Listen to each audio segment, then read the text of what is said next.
Welcome to Ufology Explored. In this video we'll be covering some ancient or old UFO sightings or descriptions of possible UFO sightings, and quote of the week will be by an Admiral Hillenkoetter, the first CIA director from 1947 to 1950.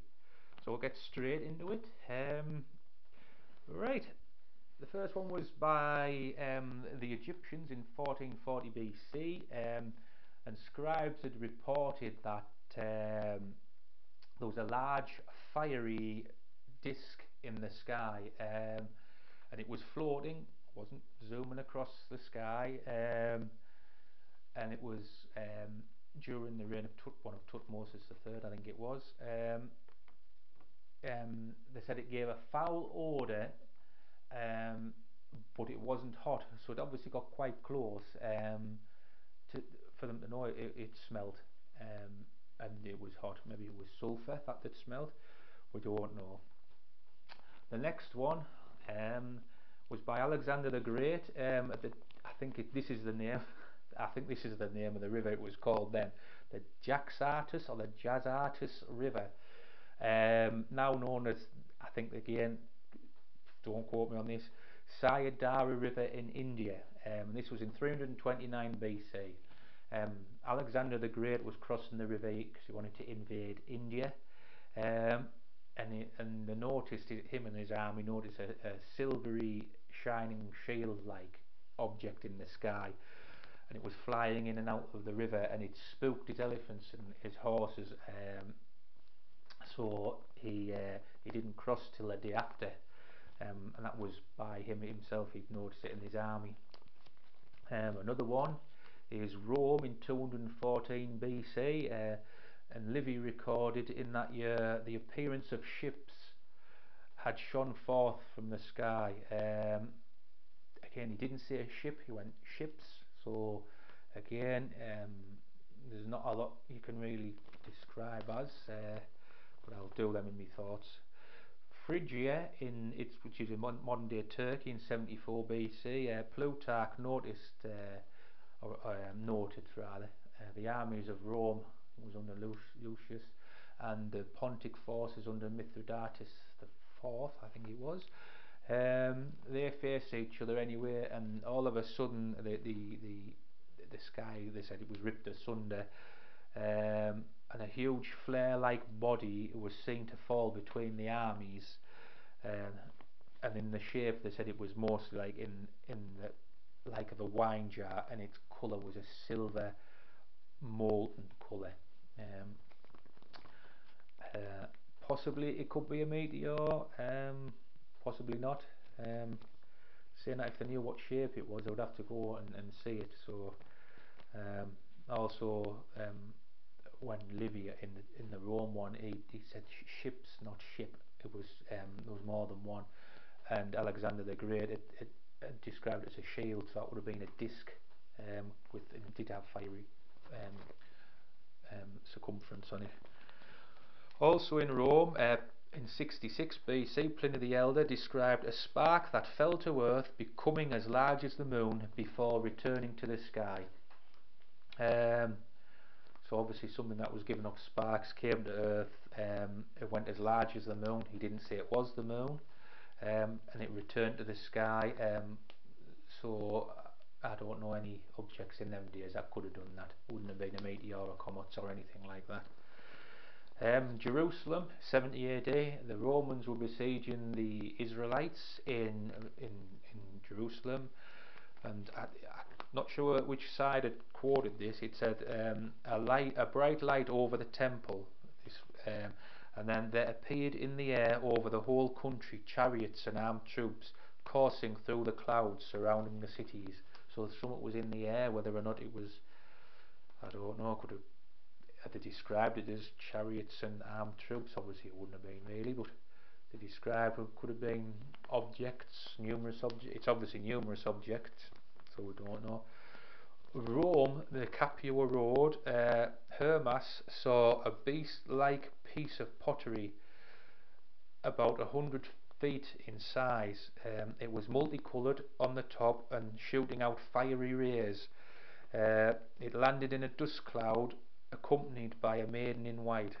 It sounds like someone's landed 100 foot across, multicoloured on top. Again, we have reports of them sort of objects nowadays. So, and this was nearly 2,000 years ago.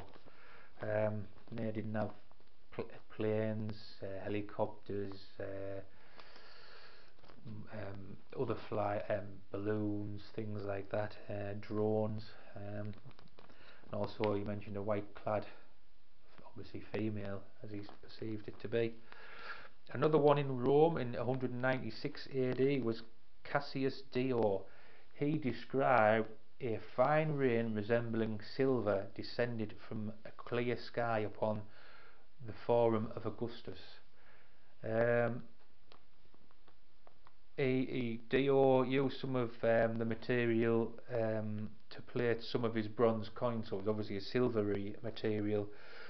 He said, but by the fourth day the silvery coating was gone. Now I think it's called the angel hair. It's been, and even up as far as I think it was the 60s, angel hair being reported in Rome again. So could it have been? I don't know. I don't know enough about physics or biology or anything like that. Could it have been somebody erupting from Vesuvius and it was blown, the wind was blown that way, depositing some things? But why would it last 4 days and then sort of disappear? Don't know. Anyway, another one is Siegburg Castle or Siegburg Castle in France in 776 AD.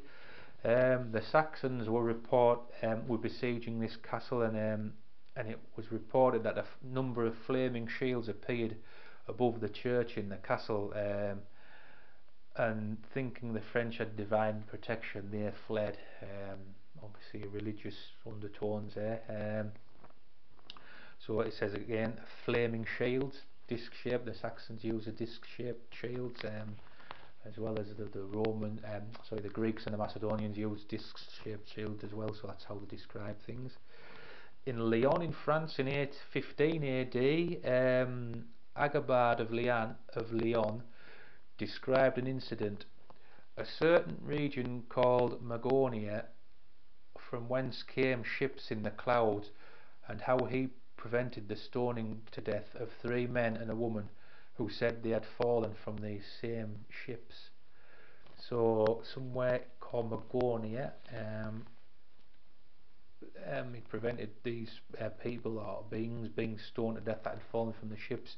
In them days, I suppose witchcraft, devilry, that's maybe what they thought they were, falling to earth from the sky. And if they looked, I don't know, like the grey aliens, or didn't actually describe how they looked, would they maybe have thought that they were demons or something along those lines?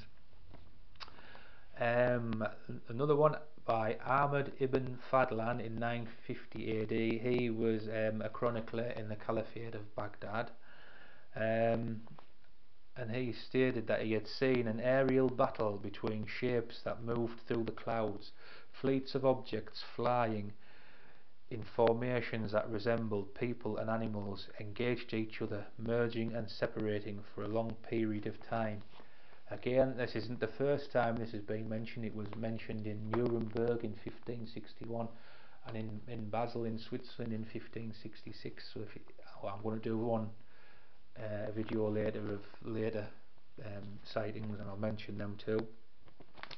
And the last one for this one is in England in 1067 AD. A number of witnesses observed a strange light object descend to the ground, then rise, then descend into the sea.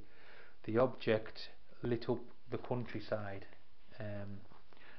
So there you have it, 12 old sightings from around the known world in them days, and we'll have a bit of thoughts of them. Anyway, now quote of the week is by an Admiral Hillenkoetter, the first director of the CIA from 1947 to 1950. And he quoted, quote, "Unknown objects are operating under intelligent control. It is imperative that we learn where UFOs come from and what their purpose is." quite agree with him. If there's UFOs flying about in the sky, we should be knowing what they're doing and what the intentions are, because if they're not investigated and reported, even nowadays, our intelligence service and military aren't doing their job, which they pay to do, to protect the country and know what's flying in and out of our airspace. That's part of my thoughts. Yes. So perhaps he was maybe thinking more of Soviet objects, missiles, secret aircraft, because it was the height of the Cold War with the ex-Soviet Union. So it could have been relating to that. The ancient sightings of UFOs. They had to describe. They had to describe an object with an object that they already knew. They couldn't say it was a space rocket or a satellite like we know. We have that technology, so we know what they are, so we can describe it as that. They didn't. They had shields like discs, like I mentioned, the Macedonians and Greek Saxons. They had round shields, or they described it as wine jars. So that's how they would describe things, or ships. And then a lot of the cases in the Segeberg, the Saxons had fled because they thought that God was on their side, with fiery discs. Again, I'm not sure who quoted this in them days, but it could have been the French, for a bit of propaganda, saying, look, Saxons, look, God's on our side here. If you come over here, this is what will happen to you. It could be that. There again, it could have been actually that they were there.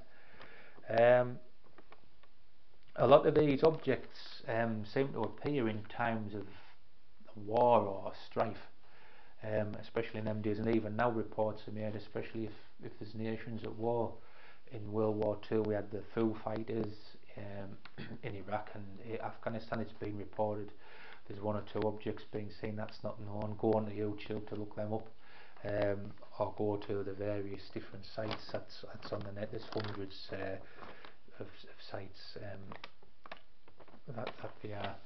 Yeah, so I think why, because are these people, just because it was hundreds or thousands of years ago,